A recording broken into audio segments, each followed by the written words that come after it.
It's 8 o'clock. This is the UK Tonight. Coming up, firearms officer Martin Blake cleared of the murder of Chris Kaba. The Kaba family say their son deserved better and they've endured unimaginable grief.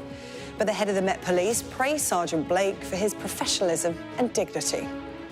Also coming up on the UK Tonight, the People's Prescription, where Streeting says your ideas will be at the heart of a new 10-year plan for the NHS. But healthcare providers are more worried about the next 10 weeks and a looming winter crisis. The new safe space for drug users being introduced in Scotland. Will it work? And when will we see the idea rolled out across the rest of the country? And the sky is no longer the limit. I'll speak to Sir Richard Branson about his plans to go to the edge of space in a balloon. All that to come and much more on the UK Tonight.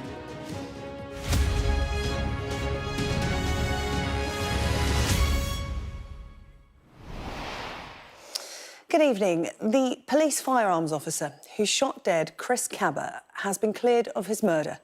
Martin Blake fired a single bullet through the windscreen of the 24-year-old's car as he tried to escape following an extended police chase. For Kaba's family and community, it is a moment of profound grief as well as anger. But there was praise for the actions of the officer from the head of the Metropolitan Police. Sir Mark Rowley said that Sergeant Blake had suffered 2 years of personal and professional sacrifice. Our crime correspondent, Martin Brunt, was at the Old Bailey today. Continue Park Road, continuing southbound, then past what's your ETA? 30 seconds. Through South London, a convoy of police cars followed the suspect's Audi Q8. It had been linked to a shooting the night before. Standing by for strikes, stand by, stand by. When it turned into a side street, police launched a plan to stop it and remove the driver. On to Coastal Gardens. Do it here, it's in line.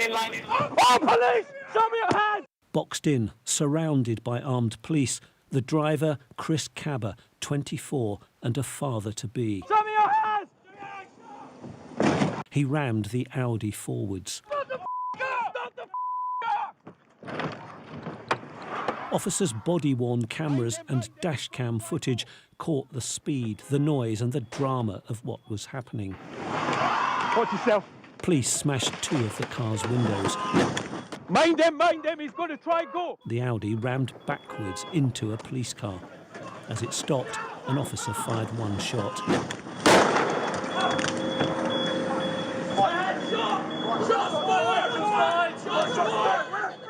The jury was shown a graphics version of the movement of the firearms officers. Martin Blake is the yellow dot. He ends up in front of the suspect's car from where he takes the fatal shot. The officer said he feared the car would hit and kill one of his colleagues. His shot hit the driver in the forehead and killed him. The jury acquitted him of murder. Chris Kaba had no weapon on him. It wasn't his car. His family spoke of their deep sense of injustice. On the day after the shooting, they had said as much. The report said that it was a pursuit. Where was the pursuit? He was boxed in. The pursuit where? You know, and why did they shoot him in his vehicle with the windows up? I don't get it. Police! In London and elsewhere, campaigners looked for an explanation. 2 years later, Mr. Kaba's parents were at the Old Bailey to watch their son's killer in the dock. A rare thing, a firearms officer charged with murder. A court ban on his image, but not his name, Martin Blake, aged 40. In court, the prosecutor said the officer had no reason to fire his gun. He had given false statements and exaggerated the danger. Mr. Kaba said the prosecutor had ignored police shouts to stop, and that made the officer angry, frustrated and annoyed. The officer told the jury he felt none of that. He was filled with dread, he said, because the driver was trying to use his car to escape. He thought one of his colleagues was about to die, so he fired to incapacitate the driver and stop the car. After the verdict, the Met Commissioner called for better legal protection for firearms officers. No police officer is above the law, but we have been clear that the system holding police to account is broken. I worry about the lack of support officers face for doing their best. But most of all, I worry for the public. The more we crush the spirit of good officers, the less they can fight crime. Tony Long is one of 4 on-duty officers in recent times to be tried for murder or manslaughter. He shot dead a suspect in North London nearly 20 years ago. He was acquitted. We ask those police officers to look after us. And so if we train them to use these varying degrees of force, ending up potentially with lethal force, then I think we should be not cutting them some slack, but we should have a better understanding. And you can't just automatically say, well, that police officer shot someone, and then go, well, charge him with murder. The jury has delivered its verdict on the shooting of Chris Kaba, but the debate over the police use of lethal force will continue. Martin Brunt, Sky News, at the Old Bailey. The Justice for Chris Kaba campaign gave this reaction to today's verdict outside the Old Bailey. Today, as a community, we are reminded that there is nothing for us in this criminal legal system. We have been shackled until now, told not to speak, not to talk about what the family was experiencing, not to jeopardize this case. Many of us who have worked on policing for years understood that there was very little faith we could invest in this court because it has never, ever produced a successful murder conviction of any on-duty police officer. Yes, there was a hope, potentially, that Martin Blake could be the first because he shot Chris in the forehead. Now, if that's not an execution, I don't know what is. Well, this is the scene live tonight outside the Old Bailey in central London. There is a gathering of the Justice for Chris Kaba campaign. It's taking place right now. Shingi Mararike is there for Sky News this evening. Shingi, talk to us about what's happening there and what some of the people that you've been speaking to have said.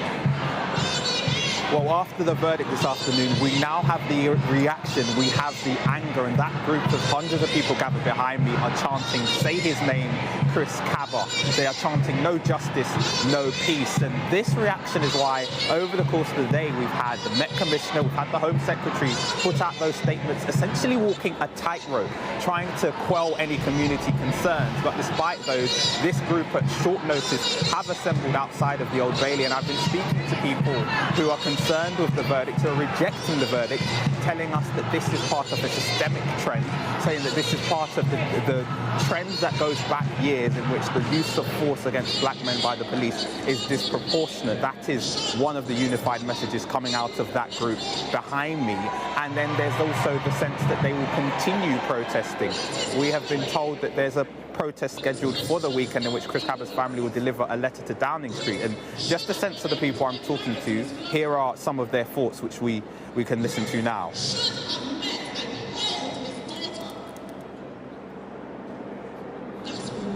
I should say I felt really disappointed, but we've been here so often that you think there might be a taste of justice or a taste of being treated equally, and then it's snatched away again, and we're left feeling like this again. There's a long history in the UK and globally of black lives being taken with impunity by the state, and the systems that are set up for accountability are failing.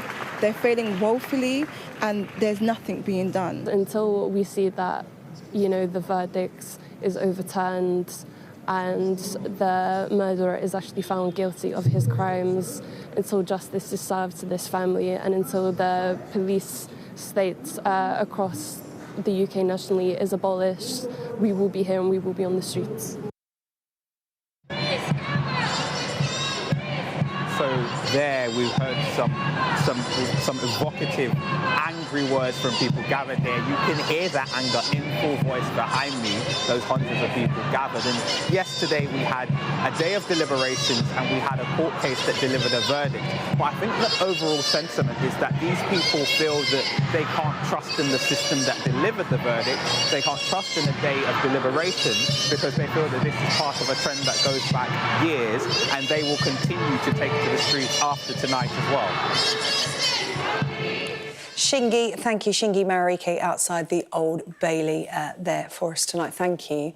Let's bring in former Metropolitan Police Detective Chief Inspector David Spencer, who joins us now on the UK Tonight. Thank you so much for coming on to react to today's verdict. What was your initial reaction? Good evening. Well, the first thing that strikes me is just how quickly the jury returned a verdict. It took less than 3 hours, which is very unusual, very quick for a verdict to come back from a jury like this. And I think it reflects what the jury must have thought about this case, which is that it was very, very clear that the officer was not guilty of what he'd been charged with.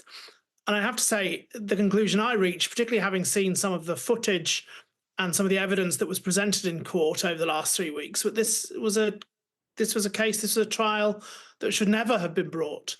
There was never a realistic prospect of this officer being found guilty, which is the standard which the Crown Prosecution Service have to meet to decide to prosecute someone. And that's very clearly, certainly from what I've seen today, very clearly that was never going to be met.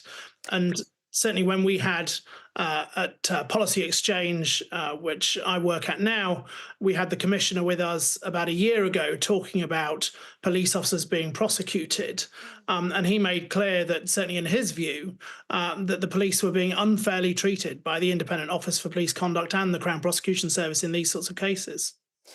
I'm interested to know why you think this should never have gone to court, because for Chris Kaba's family and community, Chris Kaba was shot in the head by a police officer. Regardless of the circumstances, that's something that needs investigating properly. So I'd be interested to know, and for you to explain to them, they will be listening tonight, why you think that should never have reached court.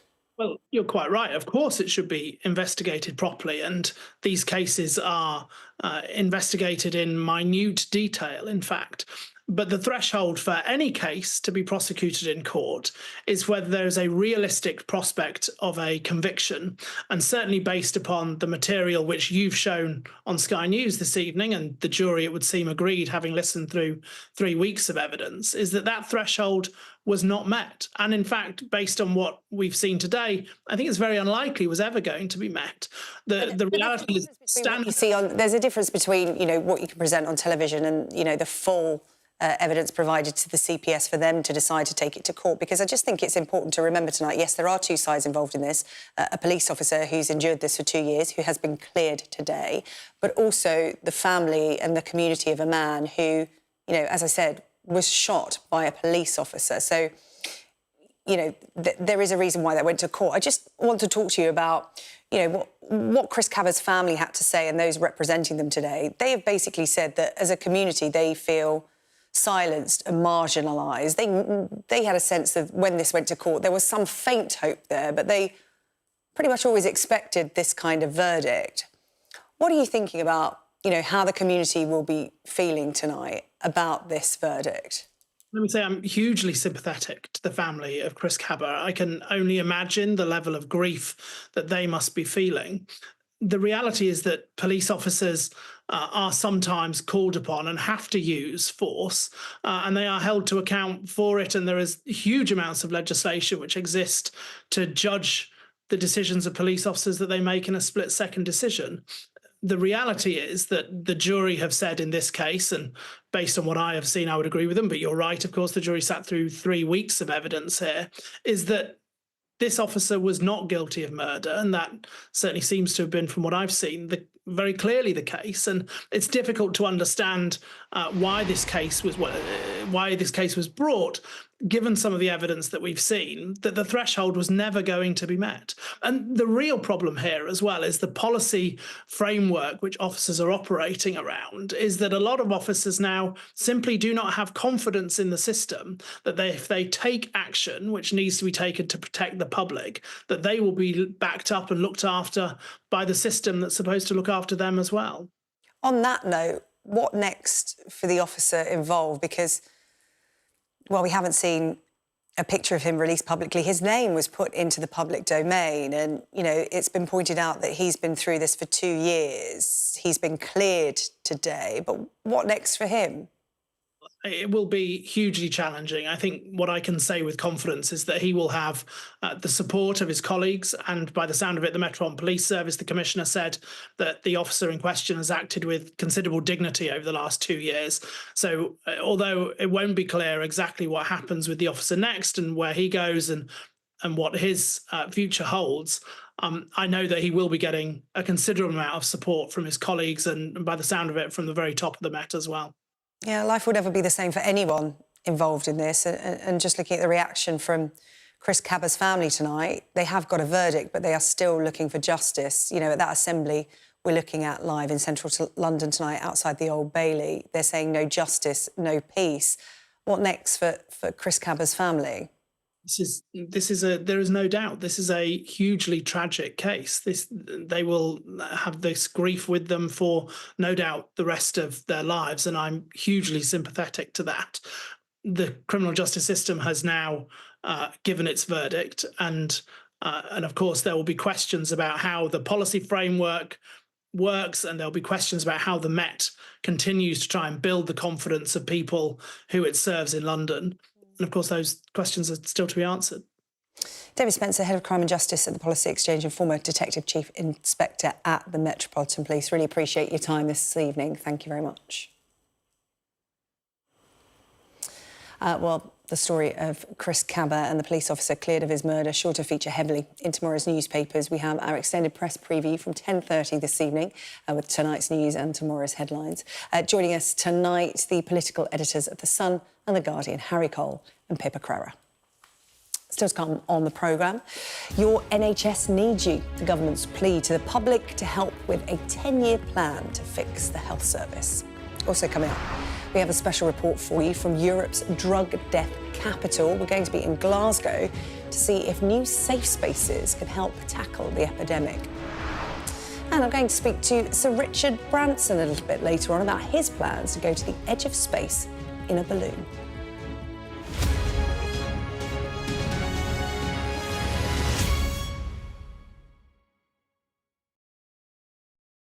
I'm Katie Spencer and I'm Sky News' arts and entertainment correspondent. When you think of Glastonbury, it's mud you want and music. They're going to cross to us live in a minute. Okay. Thank you so much. Brad Pitt is now a prolific producer behind the scenes. It's not a mystery to me. We always were capable of doing this. Oh, they're wonderful children as an audience. Who did that? Maverick here on the red carpet. I'm so excited, Tom Cruise. This is the story of the night. It's the little independent film that could. We take you to the heart of the stories that shape our world. Nor have I ever struck any woman in my life. There's this illusion of power. Are you feeling well? I remember covering the Oscars and that now infamous moment, the Will Smith slap. Nobody could quite believe that it happened. You can tell from these crowds just how excited people are for the return of Pride. These actors playing the lead roles were born long after the Sex Pistols broke up. Are you pleased that you did say yes to the job? I've never regretted it. As a team, we've interviewed some of the biggest stars in the world. It can be incredibly surreal being swept up in their world, but we try to give you an honest sense of how these people really are. Okay, I'll talk to you. Don't leave me. Yeah, okay. There's no easy goodies. There's no easy baddies. I've had a great time here. Thank you. Thank you. Bye. We are under Israeli military restrictions in terms of some of the things that we can film, but it's important to be in there. What a slow drive for the president as he approaches his golf club. 4 more years! Free wherever you get your news. I'm Mark Stone and I'm Sky's correspondent based here in Washington, D.C. There's always more to the news than a headline. We want to discover, to delve a little deeper, to find out what's really going on. Explanation, analysis, the people at the heart of every story. I'm Neil Patterson, and this is the Sky News Daily Podcast. So, by the end, we'll hopefully all understand what's going on in the world just that little better. Available wherever you get your podcasts. the government has called for a national conversation about the NHS, urging you, members of the public, to submit ideas and experiences to help shape its 10-year health plan. Well, this consultation period is going to run until next year, with decisions and details for this new NHS plan expected in the spring. But there have already been accusations that the process is just wasting precious time. Ministers are quick to claim the NHS is broken. So with the health service facing a winter crisis in the next 10 weeks, why wait so long to come up with this 10-year plan? Our communities correspondent Becky Johnson has been speaking to people in Wolverhampton about how they would save the NHS. Do you have any allergies, please? No. This isn't a GP surgery, it's a pharmacy, but the pressure on the NHS is being felt here. Many of the people coming in for COVID jabs struggled to book in with their doctor. The number of people I've seen here who come and complain that, oh, I wanted an appointment with the GP, but I didn't get an appointment, so I was sent here. It's just ridiculous. Patients collecting prescriptions here in Wolverhampton all had views on what the NHS needs to get better. More staff, probably more money. I think there will be a two-tier system where people who are able to pay will pay.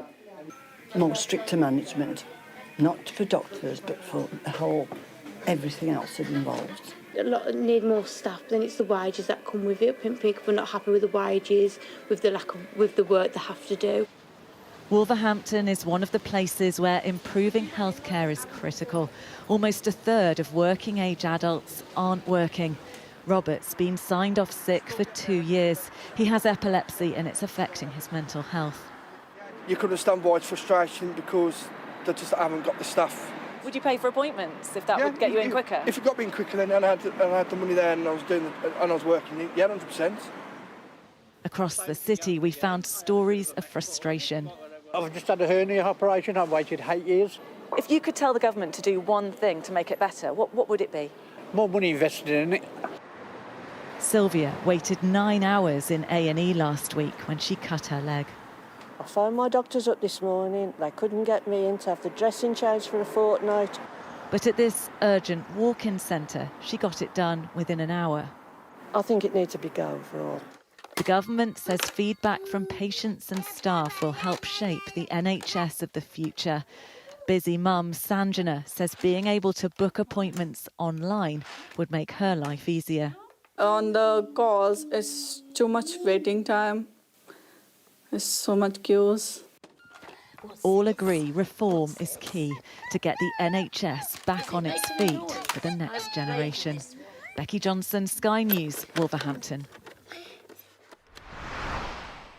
Well, let's speak now to the Chief Executive of the NHS Confederation, Matthew Taylor. Good evening to you. Thank you for joining us on the UK tonight. Is this a good idea from the Health Secretary? Because just listening to what the people of Wolverhampton had to say there, this is what the general public have been saying for well over a decade now. You do wonder, have Labour been listening? Why do they need to hear it all again? I think it is a worthwhile exercise. It's partly about trying to repair relationships. Staff morale in the NHS has been low.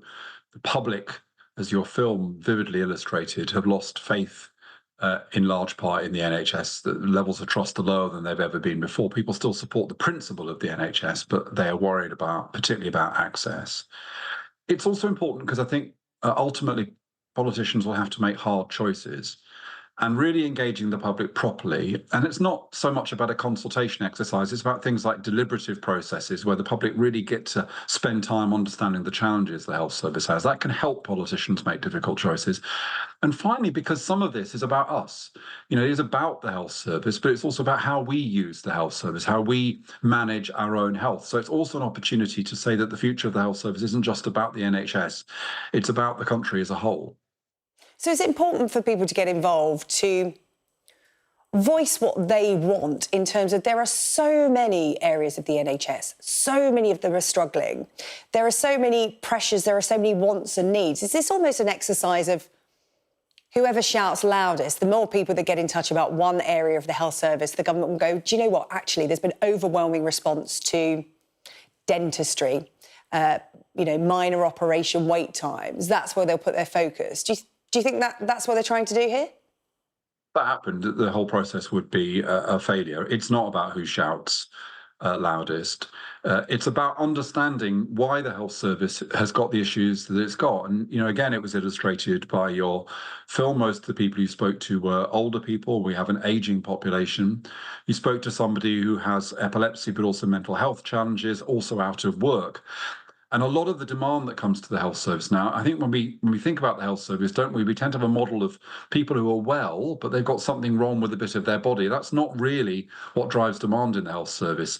It's people who have long-term conditions, multiple conditions, often a combination of physical, mental health, and kind of social problems, not being in work, being in debt, poor housing. So we have to reimagine the way in which we provide care. And I think at the heart of that is a more, excuse the jargon, a more holistic approach, seeing people in the round and being also more proactive, reaching out to people and working with them so they don't get to that crisis point where they rush to A&E or they become very ill. Now, I look at the good practice I see around the health service, and there are lots of examples of that, but they're few and far between because we're under such pressure. It's difficult to change the way we do things. I just find it interesting, and I would just come back to the point again.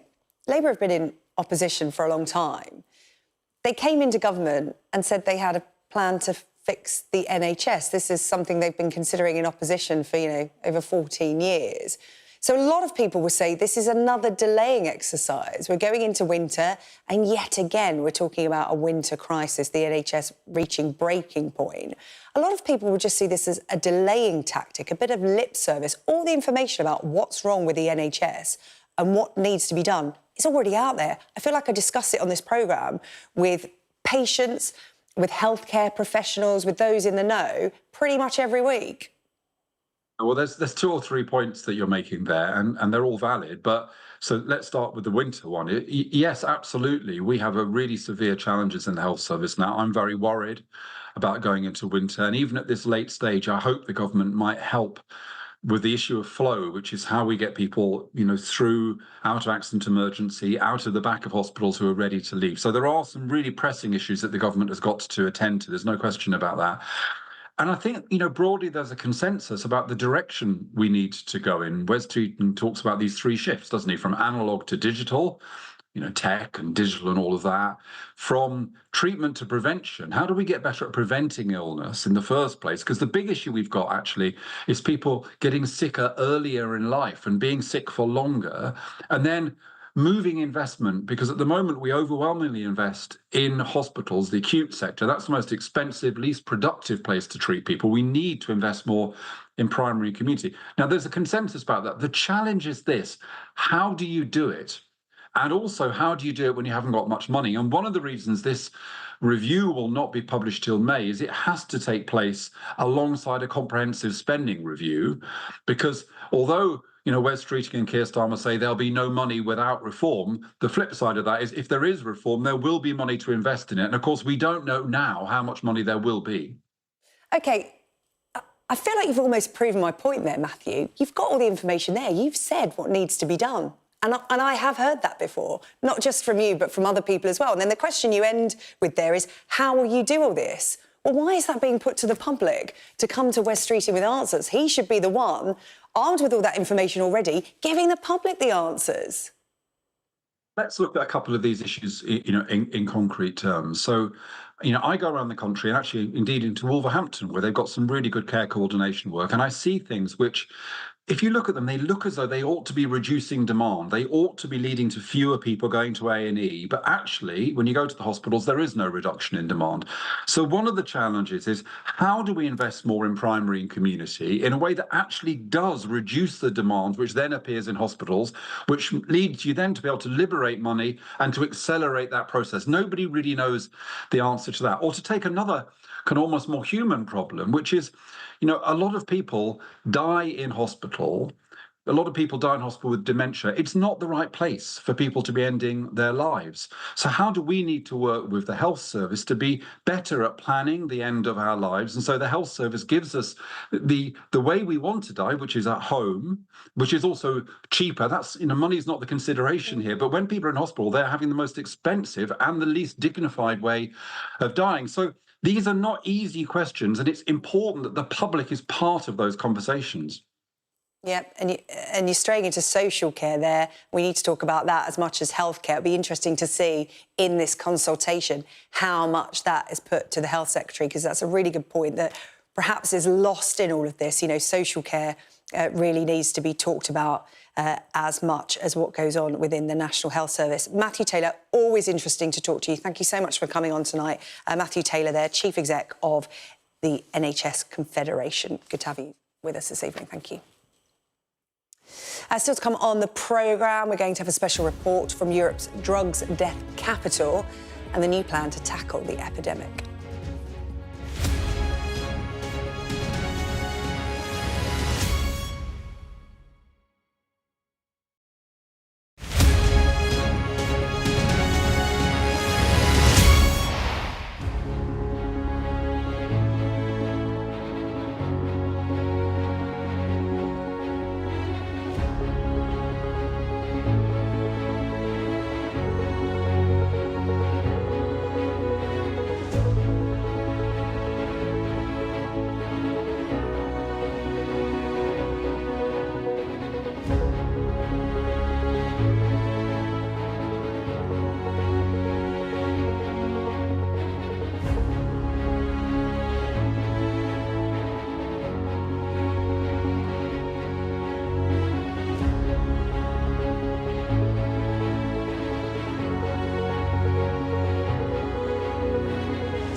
The opening of the UK's first taxpayer-funded facility where addicts will be allowed to take drugs under medical supervision and without fear of being arrested has been delayed. The so-called Safer Drug Consumption Room had been due to open in Glasgow today. But even when it is up and running, critics and even those it's designed to help aren't convinced it's going to make much difference to Scotland's drug epidemic. Our Scotland correspondent, Conor Gillis, has been speaking to some of those addicts, and just to warn you that his special report contains footage of substance abuse. What have you got on you today then? I've got some heroin. It's 11 a.m. on the front line of Europe's drugs epidemic. How much did that cost you? The needles are free, and that cost me £10. £10, you know what I mean? And that's 20 ml of heroin. How quick can you get it? For 10 minutes. Chris is 41, a painter and decorator turned heroin addict. Homeless, surviving in a tent, wondering if his next hit will be the one that kills him. I just really need to get it in me. Right, we'll let you go on.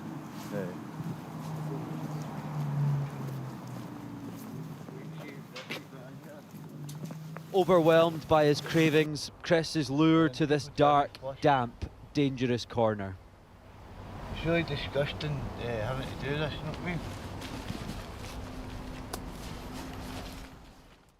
Do you ever think that you don't know what's in that and that could be your last hit?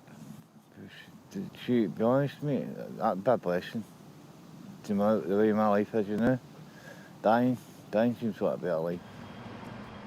Glasgow has the highest rate of drugs deaths in Europe, a shameful scourge Scotland has failed to shake off. And here are the daily pavement patrols known as the Rapid Response Squad, clearing up the dangerous aftermaths of back alleys turned heroin havens, metres from Scotland's busiest shopping district. This is one of the spots where Chris says he's been waiting 6 months for rehab, shoplifting to fund his addiction. I'm spending £20 for one bag. You get 2 for 30. So you've got to buy 2 for 30. And is that a day?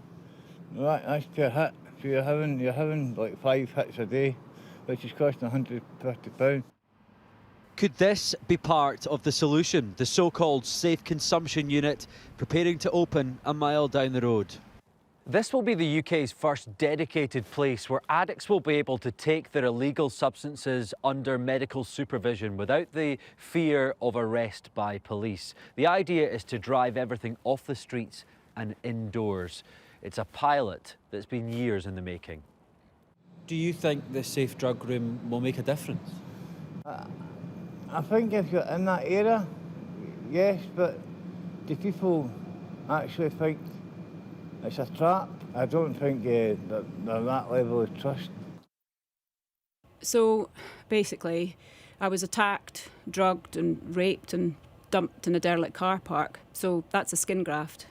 This is Vicky. We're protecting her identity as she gets clean after being hooked on heroin and crack, left for dead in 2019.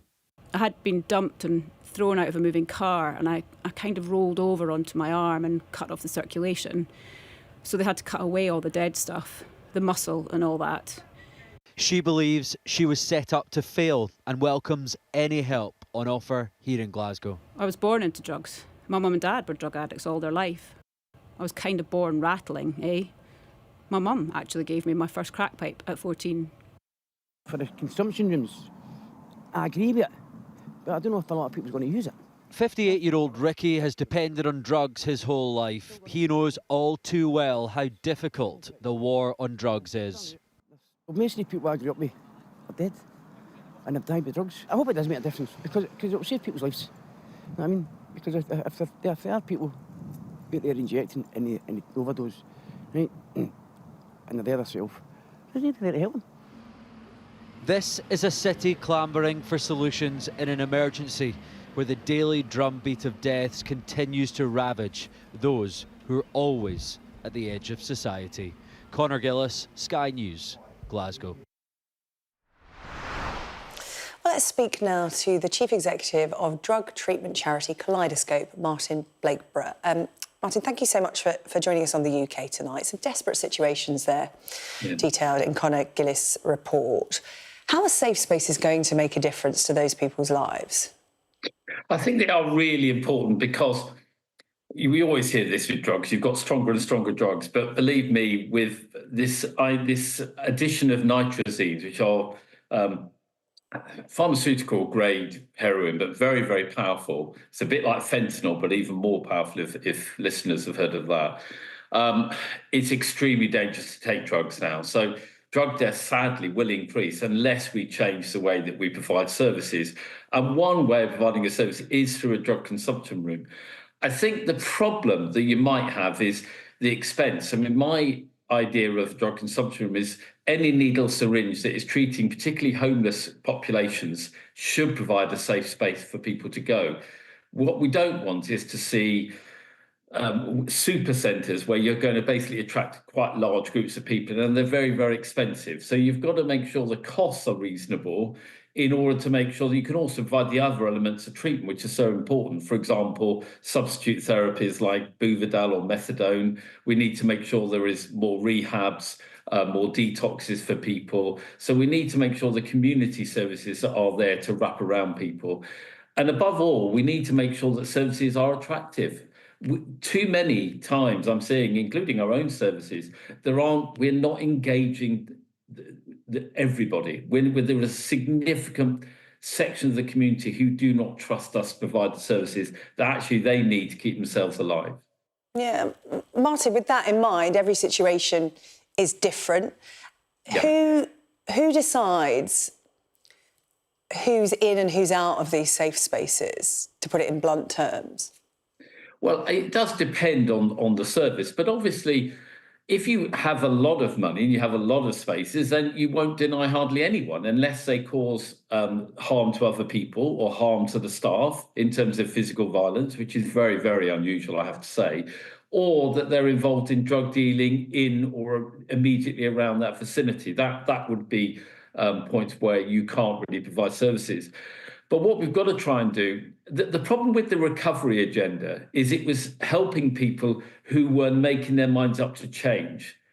But a lot of people aren't in that space. So we need to engage those people who are saying, I'm still not ready for change, but I need to keep myself alive. And I think that's a reorientation that maybe the drug consumption spaces help us with. And I would say I was on a call with Scotland, the people behind the drug consumption room. And what I also was impressed by was how they're getting the service users to help design the service, because I think a lot of NHS-based services are very, very clinical. And a lot of the people we're helping really find any institutional space quite intimidating and quite threatening, and they simply won't go there. Yeah, you need to build trust with them, don't you? Like you said, appealing to those who wouldn't volunteer themselves. You need to build that trust to get them to come in and seek help. You want to create something like this in Wales with Kaleidoscope. Yeah. And if you can't secure official backing, you're going to try and self-fund this new service. Talk to me about the need for these kind of safe spaces in Wales, because obviously we've seen the desperate situation in Glasgow. It's Europe's capital for drugs. What are you seeing in Wales?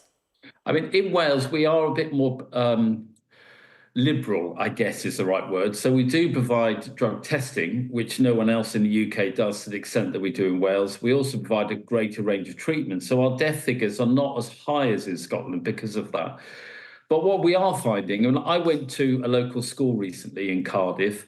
I also went to the local church, and they were all complaining about people injecting in and around their space. And obviously a primary school is incredibly difficult to see that.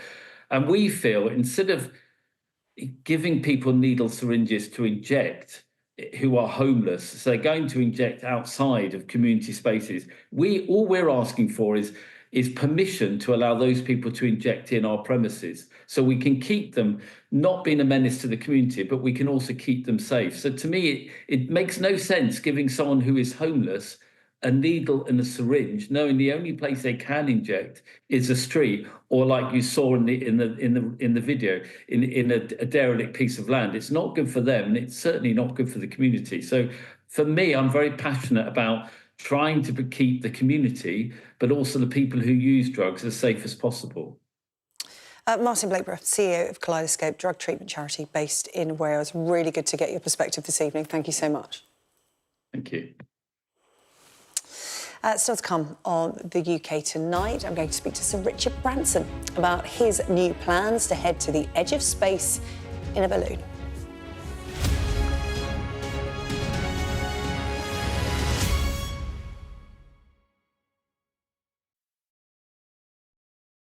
We're rolling. Welcome to the world. Our new podcast, starting now. It's very exciting. Every week, we'll be reporting from the world's trouble spots. We get to hold those in positions of power accountable, and we get to ask the questions that the audience, the listeners, want to know about. And that's why it is so important that people tune in, come along for the road, come along for the journey. It'll be fun.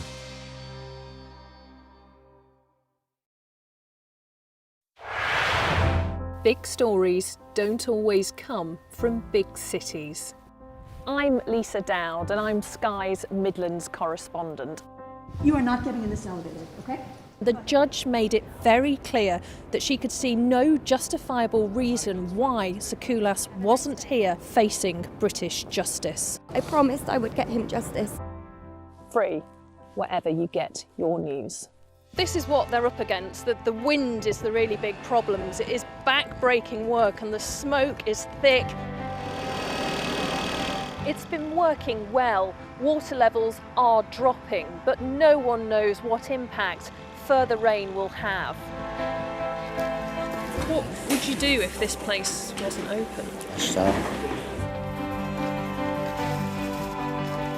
This is the exact spot in Nottingham where their 19-year-old son, Barnaby Webber, lost his life. I just think it's so cruel and so harsh. It's really scary. We're terrified. In this community, I'm told that everybody knows someone affected by COVID. Hopefully this will be the last wave. Sky News gets the full story first. Change seems tantalisingly close in this corner of the UK. Wales was the first to introduce the plastic bag charge. It's legal to let go. Set the speed and take the hands off. It's almost driverless, but not quite. Hans is a highly trained police dog. The force is incredible. It's really frightening, actually. This is my patch, my specialism. It's also my home. Hello, welcome back. Now, having been part of the first team to cross both the Atlantic and Pacific Oceans in a balloon, Sir Richard Branson is now setting his sights on the stratosphere. Of course he is. Space Perspective, a company aiming to send commercial balloon flights to the edge of space, has confirmed that Sir Richard will co-pilot their very first manned flight. And I'm delighted to say that Sir Richard Branson, alongside Tabor McCallum, the co-founder of Space Perspective, join us on the UK Tonight now. Gentlemen, good evening to you. Good to have you on the programme. So, Richard, this is quite an exciting project, isn't it? How did this all come about? It's very exciting. I was invited by Tabor and the team to pilot the first launch balloon to space, to the edge of space. And having been to space with Virgin Galactic and had that incredible experience of going from 0 to 2,500 miles an hour in 8 seconds, the idea of actually just drifting up very, very slowly to 100,000 feet in a balloon off a ship was something I just couldn't resist. And it's going to be the most magnificent experience. And I'm very, very privileged to have been asked to do it. Well, there you go, Tabor. Sir Richard explaining his CV. No wonder he was the man you called to co-pilot this first flight with you, because we're looking at pictures here of the test flight. Tabor, talk to us about the technology behind this, because as Sir Richard said, this is going to be a slow ascent. Yes, so it's under a balloon, so it's a very majestic ascent to 100,000 feet. Sort of think of it like an ice cube floating on water. The balloon floats on top of the Earth's atmosphere, and you can see the curvature of the Earth, the thin blue line of space there, of the black sky. It's a majestic adventure, and then coming back down slowly to splash down. So it's going to be a very unique way to see that black sky and the thin blue line there of the Earth's atmosphere. It looks quite small in there, Sir Richard. I'm just looking at the sort of capsule there. I think when I first heard about this, I envisioned some kind of blimp type balloon, you know, something really big to get up to space. But this is quite a small space, so it's going to be you and your fellow co-pilot. How many other people can fit in there?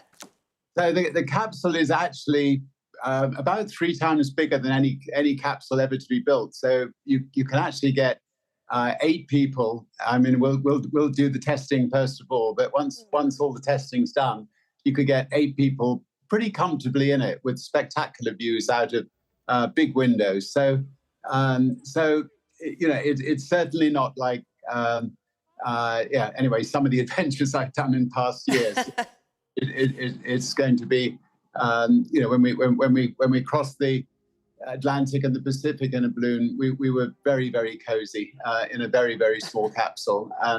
But this is much bigger than those ones. Oh, yeah, it's giving me London Eye pod vibes, that kind of size, maybe. And just talking about, your previous experience with balloon crossings, are you actually feeling a little bit more confident about this? It sounds bizarre to say because you are going to go to the edge of space, not cross an ocean, which in theory sounds a little bit more risky, but it sounds like you're more confident about this.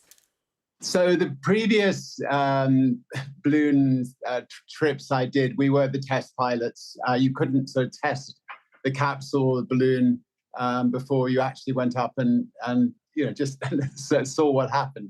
And everything that could go wrong went wrong. And for instance, when we were crossing the Pacific, we were aiming for California. We missed California by 2,500 miles, and we ended up in the Arctic. So it was a great adventures, but there was no way of pre-testing it. So with this, we can send up test balloons unmanned, and so we can work out roughly what's likely to happen before we actually go up in the manned balloon. Obviously, initial flights have always got some challenges to them, but we hope to have ironed out a number of those challenges before we actually go up. Well, hopefully you're not going to end up in the Arctic this time. You might see it from that viewpoint. I mean, Tabor, how excited are you about the first manned test? Because, some of the pictures we've seen from that first test with no one on it were spectacular. Yeah, it's going to be an amazing view, and we're very, very excited. But I have to give acknowledgement, though. It's the experiences and the learnings that came from the early flights that Richard did that make us think about things like, we ought to set this up so we can fly without people and do a lot of that testing. So, we're standing on the shoulders of, a legend in ballooning, and to have Richard agree to fly with us is a great honor. And also, he's inspired a generation of entrepreneurs. And I'm happy to be one of those inspired by Richard, and to now have him also come in and invest is also really great honor and for the company. So we're really excited about moving forward through these tests without people and then on to flying with Richard. Yeah. So Richard, do you get nervous still?